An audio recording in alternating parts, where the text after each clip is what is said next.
karoon ng diretso yung flow ng barangay, like yung mga employment, yung mga employees, no, mabigyan namin sila ng salaries nila. Specific naman po yung nakalagay sa ating reenacted budget, no.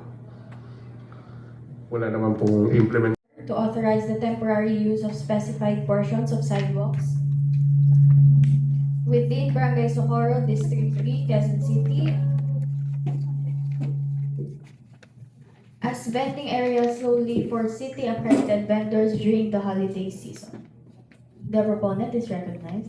Yes, Madam Chair, thank you po. Resolution requested to City Mayor Maria Josepina Joy Belmonte to authorize temporary use of specified portion. Ano lang po to, Madam Chair, during holiday lang po, during seasonal lang naman po ito. So yung mga, meron naman po silang yearly naman po, binibigyan lang po sila ng permit ng MDAD regarding po dito sa portion na yung ginagamit nila. Meron naman po specific portion na pinapagamit po sa kanila during holiday season po. Kagawad Kap, yung resolution na ito is addressed to the city mayor, di po ba? Yes po, Mr. Chair. Okay. Pakisabi lang doon sa ating barangay secretary, yung certification niya, nakalagay ordinance, ay resolution po itong pinag-usapan. Ay, okay po. Ha?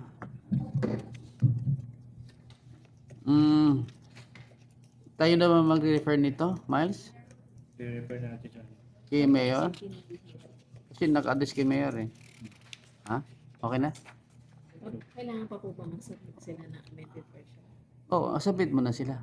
Kasi inactive yung nakalagay. Oh. Instead of, Gagawad Kap, inactive kasi nalagay eh, ha? Opo. Okay, kaya wala na naman, wala yung secretary mo kasi. Okay, with that, Madam Chair, I move that we approve resolution number 078 subject to the submission of the corrected version, and that this resolution, after they submitted the corrected version, shall be referred to the office of the city mayor for appropriate action. Second. There's a motion to approve resolution number 078, subject to the submission of the corrected version, and the same shall be subsequently referred to the office of the city mayor. Yun lang. Duly seconded, motion granted. Next, ordinance number 012, an ordinance prohibiting the use of mobile phones and its accessories, gadgets, and other electronic devices and accessories, including reading materials of all kinds while crossing designated pedestrian lanes within Barangay Socorro, penalizing its violation, appropriating fund for the implementation thereof, and for other purpose. The proponent is recognized. Yes, morning po, Honorable Chair. Ito pong ordinance na to is it's like anti-distracted ordinance, parang ganun po. Yung paggamit po ng mga like cellphone, pagdating sa mga pedestrian lanes, no, naglagay tayo dito ng mga designated area na yung talagang daanan sa Barangay Socorro na medyo thickly populated na pwedeng nagko-cross lang talaga sila within the pedestrian lane. During the pedestrian lane, during crossing po sila doon, bawal po sila gumamit ng mga gadgets na nakaspecify po dito. No? We have 11 na designated na pedestrian lanes. We have coordinated with the TTMD, MMDA, nagkaroon na kami ng hearing, and Araneta Center. Kasi ang concern natin din yung Araneta Center, ang dami po talaga dyan.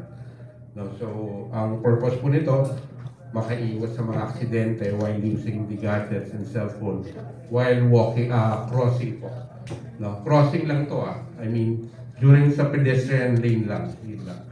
Pero kung nasa sidewalk ka lang, you know, while walking, tapos pwede kang, kumbaga, tatawid ka, hindi ka gagamit ng ano. Pero pag gusto mong gumamit, tatabi ka muna para mag-cellphone. Parang ganun po yung objection nitong ordinance ito sa Barangay Socorro. So, we have, nakapag-meeting na kami mga 3 beses na po. Yung huli namin with the MMDA and the DPOS and TTMD po.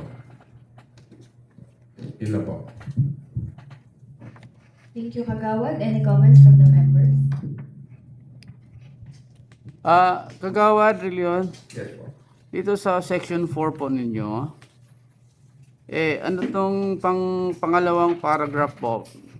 Mere use of the prohibited items enumerated and defined herein and in sections 2 or hereof among others is already construed as violation of the ordinance.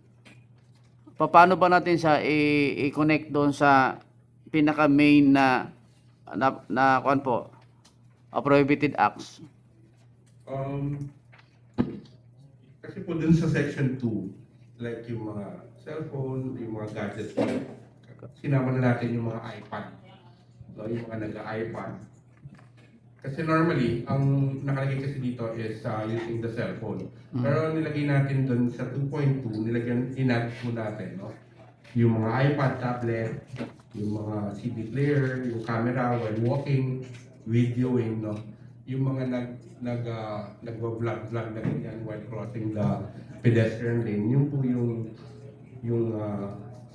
tapos kunyari nag-gaming device like yung mga Dota while walking while crossing the pedestrian, yun po yung sinama natin na na mga gadgets pa po na inad natin. Kagawad, kasi dito sa section 2 mo, you're talking about definition of terms. You're not talking about what are those acts na to be considered as prohibited. Definition of terms lang po ang nakalagay po dito. So you are just giving definition or meaning kung ano ibig sabihin nito. So paano natin siya ma-elaborate, i-connect doon sa prohibited acts mo? When in fact you are just defining, giving definition.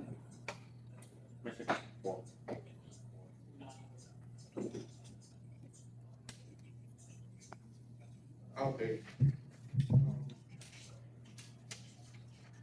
Ano, di ba? Kagawad? Oo. Kaya nabasa ko yung second paragraph mo, sabi ko, paano kayo malalaman na ito ay kuan?